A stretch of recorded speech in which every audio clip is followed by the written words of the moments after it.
Hey, you guys, welcome back. Welcome back. You guys, I am so excited about today's episode. As you guys know, we work really hard, really to bring you the best content, the best creatives, and also the best people that is in our communities. So I am so excited about today's conversation. I know you guys are going to be really intrigued by our special guest today. Or tonight, I should say. So welcome back to the Chop It Up podcast. You guys, I want to thank all our listeners for supporting us, commenting on our social media, and really champion this podcast. It's been a pleasure. Thank you so much. This is episode 18, you guys. Yes, episode 18. I am so happy. And again, we have an amazing guest tonight, and we're going to be talking about all things luxury. So let's talk luxury, okay, you guys? You guys ready? Special guest, are you ready? He's ready. I'm ready. He's ready. I'm ready. Awesome. Well, without further ado, let me just read the bio so you guys have a little perspective as to a background as to who we are talking to today. So I'm going to begin with the bio. Hillel Tenenbaum founded Artbag in 1962.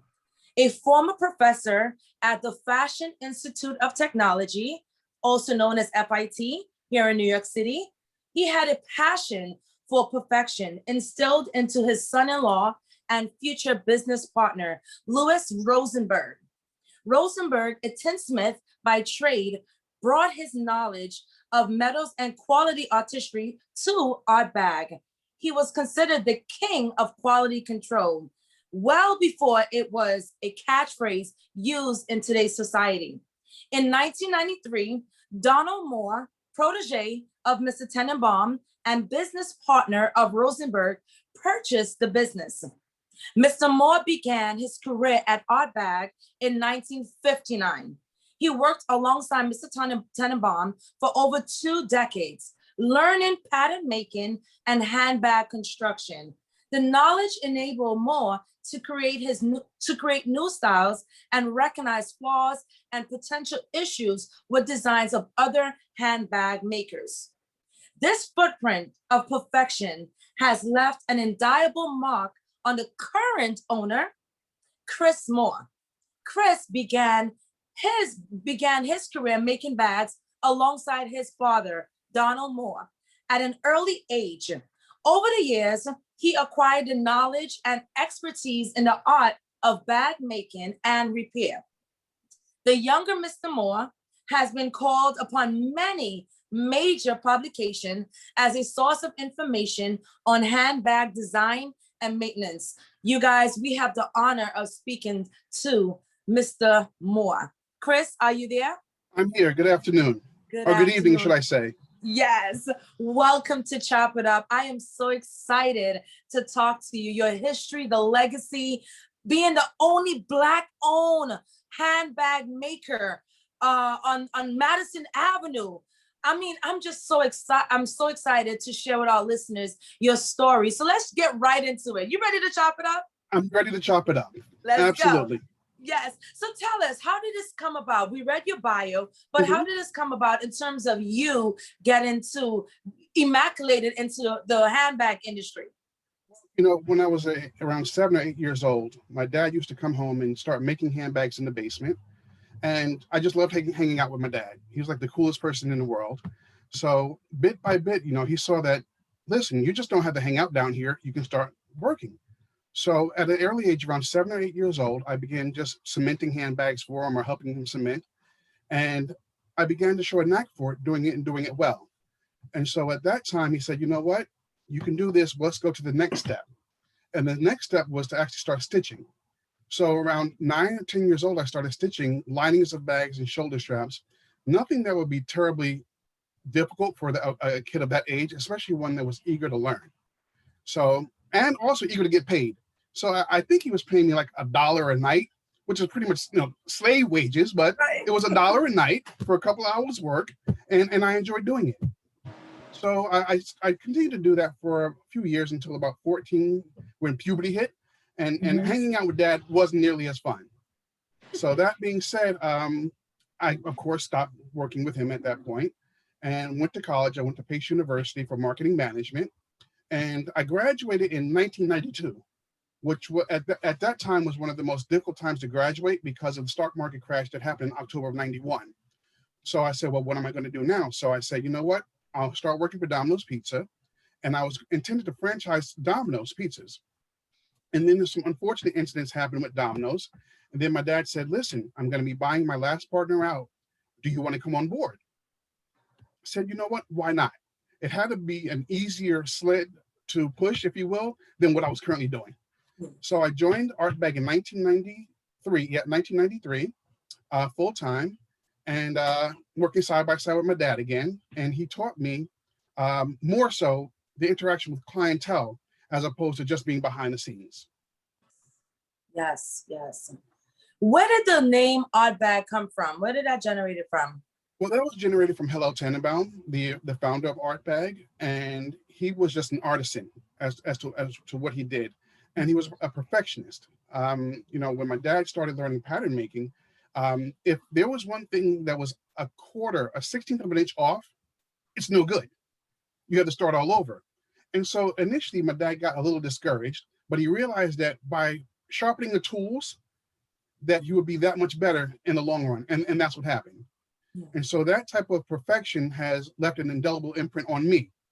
So unfortunately, I am not the best repair person in the world, but that's okay, because I can recognize good work and I can recognize good workers and I can teach them how to become better at the craft, which therefore we stand behind our brand, which is Artbag.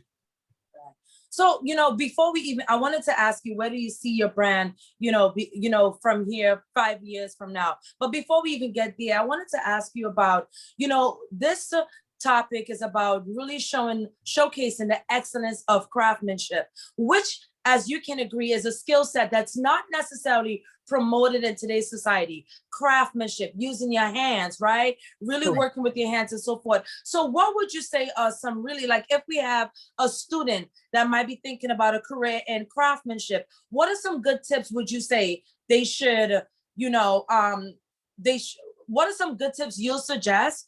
Or, if you have any other suggestions? Sure. Don't settle. And don't be in a rush. With experience, speed will come. Yeah. And if you have enough experience, the speed will come, and then you will recognize where you made errors, so you don't make those same errors the next time around. We have a lot of competitors. Well, let me rephrase that. There are some people that try to do what we do, and they don't do it well. And the reason that they don't do it well is because they're rushing the process. Things take time. Good things take time. And whether you are left-handed, right-handed, you're ambidextrous, no matter what, it still takes time. And that's the process that we go through. We take the time to do it right. And someone up and coming, like a student, as you said, their professors, if their professors are worth their salt, will instruct them to take their time, learn the A's, the B's, the C's. The foundation is the key. Because if the foundation isn't correct, the building will fall. And you won't get anywhere. And also, one more thing, don't chase the fast buck. Make it a relationship. Don't chase the fast buck, because the fast buck will get you out of business. We've been in business since 1932 and under my family since 1993. And for that to happen where we are on Madison Avenue is a feat unto itself. Before the pandemic, there were many stores on Madison Avenue that were actually going out of business because they chased the fast buck. Other shoemakers chase the fast buck. Here, we tell you the price, we tell you, and which we're expensive. There is no question about that, but we should get paid for the workmanship and professionalism and expertise that we have. Wow, that's amazing. You spoke about the pandemic, so let's definitely highlight that for a second. Being that we are both in New York City and we have seen so many businesses gone out of business, what would you say that has been your resiliency? How have you been able to sustain? You kind of alluded to that just now, but just speak a little bit more about that. Sure. Well, customers, loyal customers, Well, first and foremost, we have a nice following of customers. But I will say, without the PPP, we wouldn't have made it. The PPP has been a godsend, especially if you used it correctly and itemized, because the PPP has put many people out of business because they didn't do what the rules, the parameters of the PPP allowed. So first and foremost, that's been a lifesaver. Secondly, we have a following of customers who are trying to keep us in business. Not to mention that we recently had some great press. We were featured on Good Morning America, the third hour, about 2 months ago, and that was a godsend. Because what it did is it introduced our services to clientele around the country, whether it be in Minnesota, Iowa. You know, in Florida, you can find places that are similar to us. In California, it's similar. They can't do exactly what we do. But when you find someone in the heartland that needs our services, and there's money out in the heartland as well. There are Chanel bags in the heartland. There are Hermes bags in the heartland. Oh, yes. They are able to mail those things to us, and they can get the expert repair work that they deserve. So what I heard, and if you guys, our listeners, if you hear anything different, let me know. What I heard is tenacity. What I heard is proper financial planning. What I heard is legacy building. And what I heard is really staying the course. That's what I heard thus far. So let me ask you, what keeps you motivated? What keeps you not saying that, you know what, I want to, do something next? What is the next thing, right? What keeps you in the game and keeps this brand that you've had since over 20 plus years? What keeps you there? Immediate gratification. And when I say the immediate gratification, there are times that clients bring things in that are in tears. And whether it's a bag of their grandmother's that they're touching for the first time in many years, whether it's something, their favorite bag that they've paid $100 for, but they want to have custom made or duplicated or refurbished. And the look on their face when they come in is the immediate gratification. That's what keeps me going. A happy customer. I mean, it's easy for me, again, to say, this will cost X, Y, and Z, and just charge them and be done with it. But again, as I said before, you create relationships with customers. So we have multi-generational clientele, from the grandmother or great-grandmother to the grandmother, to the daughter, to the granddaughter. We have multi-generational clientele. And that's what keeps Artbag going. That's what keeps me excited. I wanted to ask you a question. That's amazing what you said. You said something earlier. You also said that there are customers that want to see us in business, yes. Right? Now, I love that because many times as business owners, and to be excellent at business, you have to have that support. You have to have that niche market that truly wants to see you succeed. Why do you think that is? Why do you think that there are customers that want to see you in business? And I have another one. It's a twofold. Sure. Do you feel the pressure of being the only Black-owned business on Madison Avenue? Do you feel somewhat of a pressure as also that being the reason why we want to see you thrive? Yeah, absolutely. We'll go to the part of they want to see us do well because in their own way, most of my clientele in their own way, they know the hardships. So this will make your jaw drop. So my current rent is $30,000 a month. Exactly. Wow. So jaw drop. Yes, exactly. Yes, exactly. And our customers know this, and they know that we suffered for being closed 3 months, and our landlord did not offer much of a reprieve. So those 3 months were going. The cash register wasn't ringing. The credit card machine wasn't binging. But the machine on the rent, that kept going. Right. The insurances kept going. So they know this, and they say, you know what? If we help them get to across the road, then they'll be able to stay in business that much longer.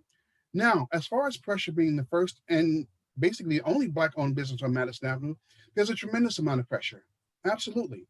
Because I know that for most of my clientele, their interaction with minorities is limited to perhaps their doorman or their chauffeur or something of that nature, not someone of equal footing, so to speak, someone that looks in them eye to eye. And I know that the work that I provide will be reflective on how they view other Black businesses. So there's a tremendous amount of pressure, and I don't feel the pressure as much as I used to because I know what we do. There's a confidence that I have that we're supplying you with something that no other workshop in the country can do, and we do it well. So yes, there's that pressure, but I don't feel it as much as I did. Whenever there's a new customer that comes into the store, I feel a little bit of the pressure more so than I do someone who comes in that has been here before, because the people that come in before, they know what to expect. The new customer, they can only go by what they read on reviews online, what their friends have told them. But I feel a little bit more pressure at that point. But again, I'm confident in what we do. That's amazing. I am just so inspired just to hear you talk, and just to know like you said, just being a Black owner, as say it as plain as day, Yes. a business owner, there is a certain level of expectation that many put on us, even folks of our own race, that puts on us, and is that excellence that we have to live up to. So just to hear you talk about that, it's just amazing. I appreciate that. I want you to share, if you can, Absolutely. what really separates Artbag? What separates your legacy from the other, brands or competitors out there, if you care to say? Absolutely. Basically, it's attention to detail. So, and also what happens is that a lot of people don't realize a business like mine, whether Black owned or not, exists. So they'll take their bag to a shoemaker, and the shoemaker will give you a shoemaker's repair, and which is not going to be good. We take the time for attention to detail, such as different manufacturers have different gauges, and as far as the length of stitching between each hole, we take the time to gauge our machine to match those holes exactly. I've seen stitches come in here from other repair houses, and I wouldn't have the audacity to present that to one of my customers because of shoddy workmanship. And that's what it boils down to. I mean, we're not geniuses. We are just very diligent, and because again, we have that pressure of expertise, of being perfect. And that's what keeps us going. That's what separates us from the next person. You'll have other workhouses that will change a zipper and not take the old threads out, which boggles my, even to a layperson, it sounds ridiculous, but they do it and they stay in business. So if you don't have the ability to compare one thing to the next, you just don't know.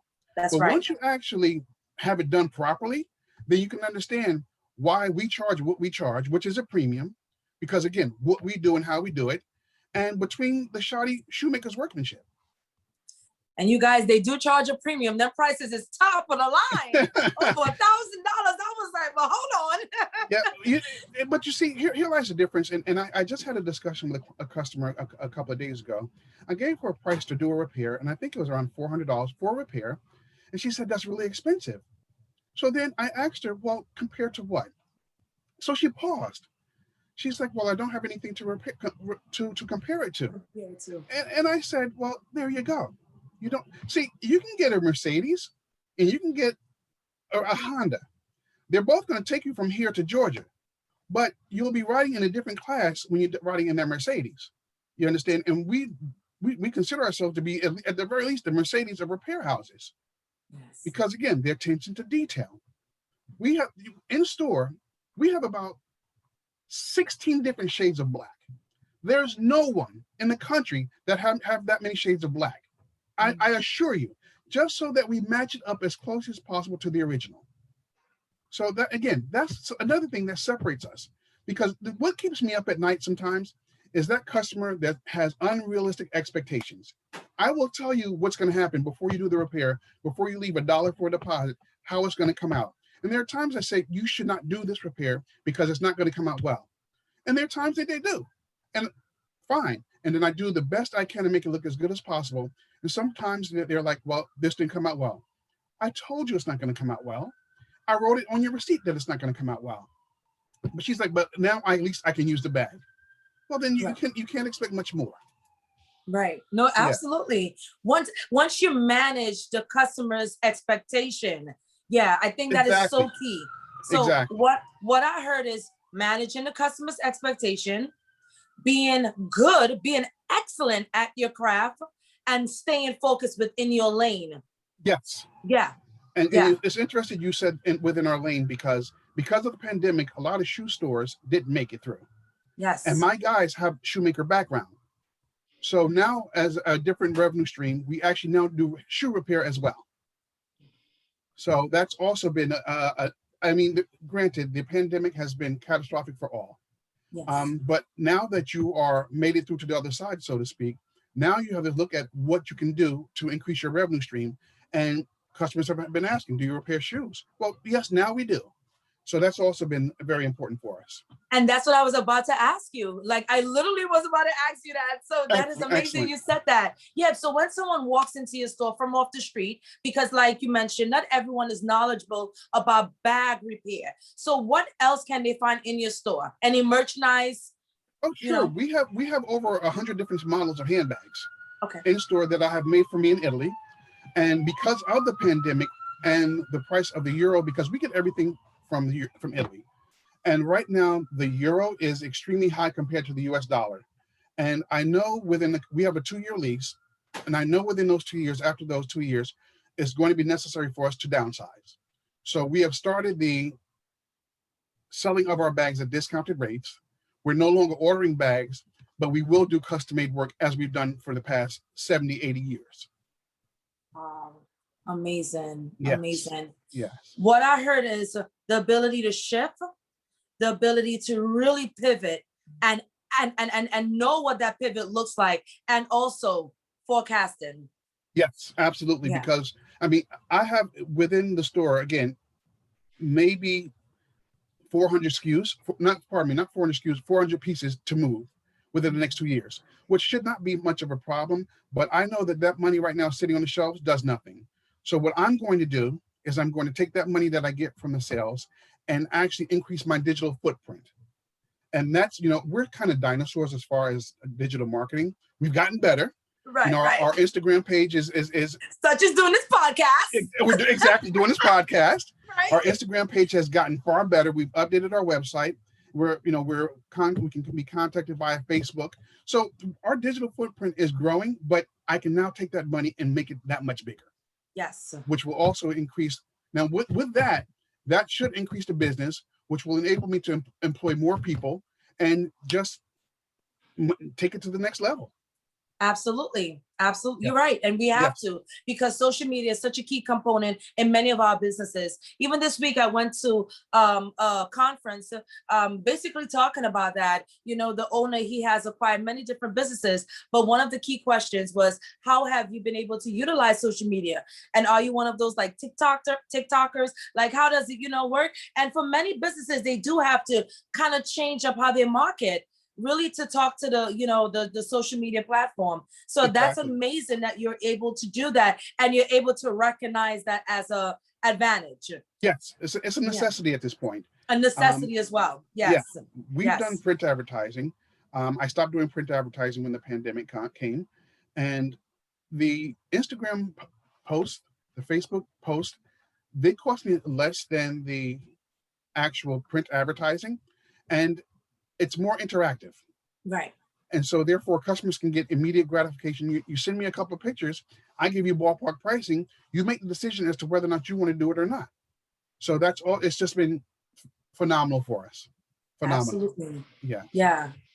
So you know what, Chris, let's segue into what everybody wants to talk about, which is including me. All right. We spoke about the legacy. We spoke about the business. Let's talk about luxury, honey. Yes. Well, let's talk about luxury. Let's talk about luxury. So what is your take about right now, the conversation about Hermes bag and the Black culture, particularly the Black culture that really markets and promotes these foreign bags, right? Yes. What is your take on that? What is your take on that in terms of how we really promote these European brands over other brands? So, go ahead. You want an addendum? Okay. Yeah, I wanted to just say this. Not so much that we promote it over other, but we act like that's the top notchlon. Like, like that's it. What is your take on that? So, the interesting thing about that is, when I have a casual conversation with someone, wherever I am, and I tell them what I do. So when I tell them I sell handbags, one of the first questions that comes out of their mouths, do you sell Gucci? Yeah. More often than, and I will dare to say 75% of the time, do you sell Gucci? Well, I don't sell Gucci. I sell my own brand that I have manufactured for me in Italy. So, and there's a pause because they probably have never heard of another individual, of a Black owned company selling their own handbag line. As far as the prestige goes with those European companies. With exclusivity comes prestige. If you look at some of the Birkin bags and Kelly bags, those bags go for $200,000, $250,000. That is a house in many parts of the country. Absolutely. I mean, a nice house. Yeah. So in order to carry that type of bag, you have to have that type of money. There's that level of exclusivity. And so if you jump down from their $300,000, $250,000 bag, you go down to their bargain basement $50,000 bag, which is a lot of, that's a nice car, a very nice car, fully loaded for $50,000. And so again, there's that level of exclusivity. Now, if you drop down to the $5,000 bag, which is a lot of money, you won't get the same type of exclusivity, but we've been conditioned to believe that carrying this bag will equate to where we are in life. You know, and I have some customers who have had Gucci bags repaired by me, Bottega Veneta bags repaired by me, who I can make the assumption that this bag is their part of their life. This defines them, and it shouldn't, because you can get a bag for $100 that will carry the same as their $5,000 bag. But for them, it's just a level of prestige, a status, and that their friend won't have the same bag. Whether or not they have to miss a car payment, miss a rent payment to make this, that's what they're going to do. Now, that is a small percentage of the clientele. The other part of people of color, they'll spend the $5,000 on it because they've saved up to do so. And many of these people are making enough money to do it. That's not a question, but it's trying to have that level of exclusivity that will cost you in the long run. Yeah, absolutely. Absolutely. So Cardi B, for example, she brought this whole Birkin bag conversation to the forefront. And my take on, brand names. So I have always been one that I don't like to support brand names, especially those European brands. But I'm guilty because I just bought for the first time, Chris, for the first time, I just bought my luxury bag. And I'm like, ooh, I was so excited when it came. I was like, ooh. I was guilty. The question becomes, why did you buy it? I was pressured. Oh, you see? Exactly. So your viewers and people are no different than you. Right. And you probably were pressured because one of your friends has a bag of equal quality or equal name, and that's maybe why you did it. Now, I'm sorry, I don't want to turn this into my interviewing you, but I need to understand. Yeah. Well, you know what? So not so much I was pressured. Let me tell you my frame of thought, right? Please. I was like, Kamisha, you work hard. You deserve this. Yes. Okay. Exactly. Yeah. And you wanted to treat yourself. And you know what? That's your prerogative to do so. But again, there are, and I want to backtrack because these luxury brands are now more accessible in the resale market. So you're getting great quality brands at a far discounted price than off the shelf. So that also makes it a little bit easier to buy these brands. But yeah, I can't tell you how many times we have customers that come in that they're haggling about the price. Well, forget about people of color, but just people in general. That's right. Haggling about the price of the repair. And then they say, well, this was my first and my best and my only. So, right. You're right. So it goes hand in hand. Like you can't pay $20,000, but you don't want to pay my $1,000 to repair it. Yes, exactly. Right. Or you can't pay $500 and bargain with me for the $100 because it's something that needs to be done. Right. Right. So yeah, I understand the luxury and these marketers, these brands have done a wonderful job imprinting upon us. You need this. You must have this because it's the best thing for you. So yeah, these luxury brands have done a wonderful job making us believe that that's what we need, that's what we want. That's what our self-worth is actually equated to. And it's not the case. But if you like it, forget about the name. If you like it and you can afford it, then buy it. There's no shame in that at all. Because how do we not necessarily switch the mindset, but how do we make sure that you and I, how do we communicate the mindset for the younger generation, the generation coming up? How do we make sure that they know that their essence, value is not in a luxury brand or bag, How do we do that? You're asking a question that's beyond my pay scale. You are asking a question that's because I don't know if it's even possible, because it has to start with the parents. And if you have the Gucci bag or the Louis Vuitton bag, guess what? Your daughter is going to want the Gucci bag, the Louis Vuitton bag. And I'll tell you, since that segment on Good Morning America with us, we have had an influx of African American customers that want to support. And I love it. It's heartwarming when they bring their daughters into the store and then they say, you know what, we're going to find a bag for you. That's the only way that something like that can start. And there are other Black handbag manufacturers out there, designers, but we as a people have to actually look out there and find them and then support them and then make our youth understand that, listen, your money has power. Your money, where you spend your money has power. And they have the power to keep these businesses afloat and make them strive and elevate. But you have to find them. That's the key. Oh, Chris, oh my gosh. So what I heard Black home business. I heard doing your due diligence and not even having to do it just doing your diligence of looking for other businesses of color that's providing the same services that you're looking for. Yeah. That's it. Absolutely. I heard mentorship. Let's talk about that. Yes. Have you done any mentorship? Are you looking to open up, that aspect to your business where you're mentoring? I know your history, the owner's history is from FIT. So do you have any relationship with FIT? I do not. The only type of mentoring that happens here is over the years of almost 30 years, have hired at least a dozen individuals that have been incarcerated. And I was their first job out of the penitentiary or the jail system. So, and I realized that when they came out, that it would be hard for them to find a job. And I realized that them working here would not be permanent. But it gave them job number one that enables them to go to job number two and elevate themselves. I have a couple of individuals, two individuals that I deem as success stories. One went on to work at the post office. The second one started his own trucking company. So, and again, his first job was straight out of the penitentiary in the Artbag.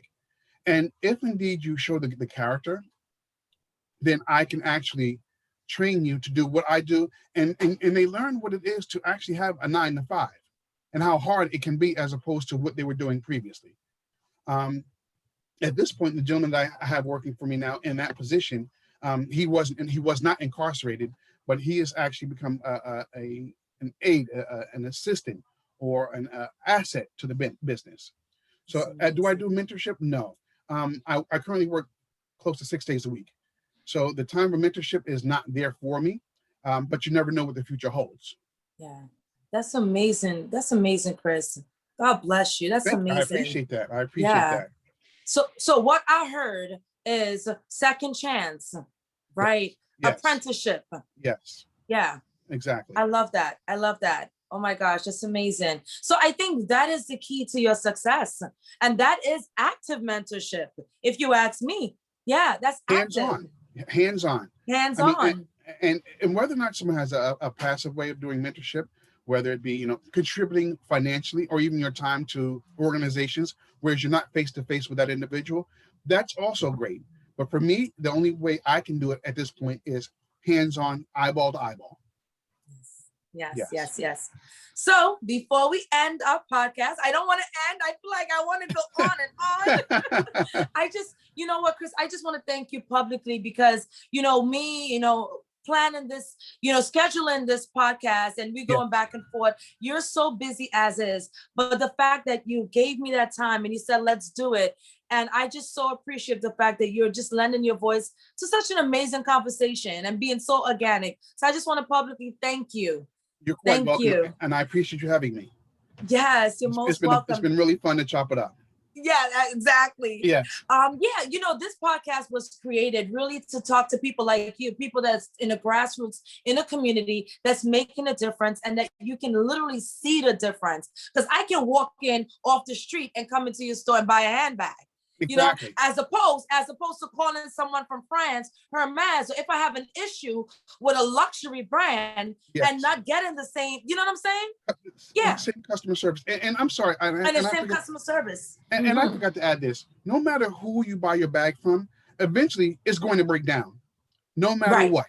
And as opposed to going to other institutions, like the place where it's good to go to the place where you purchased it, but you'll find out a wait time of 3, 4, 5, 6, 8 months. Yes. Whereas here, 6 weeks or less, your bag is done and done well. That's amazing. Well. Yeah. That's a process and time frame. That's amazing. Yes, ma'am. That's amazing. Yeah. So Chris, what's next for Artbag? Are we going to open up more stores and you want to hire me? Well, you know what? Opening up more stores is not really on. Here lies the problem. No one, as an owner, as a business owner, you may understand, no one's going to care about your brand or your store as much as you do. Yes. And because everything we do is so subjective, I can't begin to tell you it's most important for someone of ownership to be on the deck when the store is open, because there's always that interaction that customers look for. Who's the owner? I want to deal with the owner and the owner only. And that's why we're here. When you come into my store, you're going to find me or my dad. One of the two of us will be here. And thus, we consider opening up another store at some point. But I think at this point, the way the workflow is, the single store will work. Now, if things change, they change. But as of right now, the one store. Yeah. One store. Properly operated with the expertise necessary. Awesome. That's amazing. Well, we just want to thank you so much for lending your voice to such a great conversation. So some tips, because this podcast is also about learning as well, lifestyle. What are some tips a lady or anyone, a man, anyone can take as they're caring for their bag or whatever the case may be? What are some tips you can provide? 5 tips. Okay. Tip number 1. You don't use the same bag day in and day out for months on end. Bags must be rotated. If you have a black bag and that you love, have a secondary black bag of or any other color that you can switch out to. That's tip number 1. Tip number 2, whenever you see the first thing starting to go wrong with the bag, get it addressed then. Don't say, I don't have time to get it fixed, because it's far less expensive for me to do a few stitches as opposed to a total renovation. Tip number 3, when your bag is not being used, store it. Put an old t-shirt, old pillowcases, make sure that the bag is stuffed properly so that it maintains its shape. Number 4, bags should actually be waxed on a regular basis. Use a neutral shoe cream, like a Meltonian neutral shoe cream, or go to your local shoemaker and ask them, does he have a neutral shoe cream, so that you keep the skins moist. This is leather. It's like our skin. We lotion every day. A leather bag should be waxed once every other month or so, just to make sure that it maintains its actual longevity and its moisture content. Tip number 5, come to Artbag when things go wrong. That's right. That's tip number 5. That should have been tip number 1, but that's tip number 5. No, but that's amazing. No, but you know what? By you providing tips and insights, you're automatically going to get the customers, because we don't have time to care for our bag. And those tips that you just said, man, I'm going to write them down. There you go, please. Yeah. Chris, it's been a pleasure. I just want to thank you so much for joining us today. Before we leave, before we close out this episode, would you like to share anything, any words of encouragement? Sure. Stay focused. First, have a plan. Once you have your plan, stay focused on the plan, and don't let those hurdles, whether how high they are, stop you. Because once you have a plan, if you stick to it, then you'll be okay. Thank you. And on that note, we want to thank you again for chopping it up with us. You're talking to the amazing Artbag owner, Chris Moore. It's a pleasure. We wish you many, many blessings, and I'll see you at your store. I appreciate it. Looking forward to it. Awesome. Good night. Bye.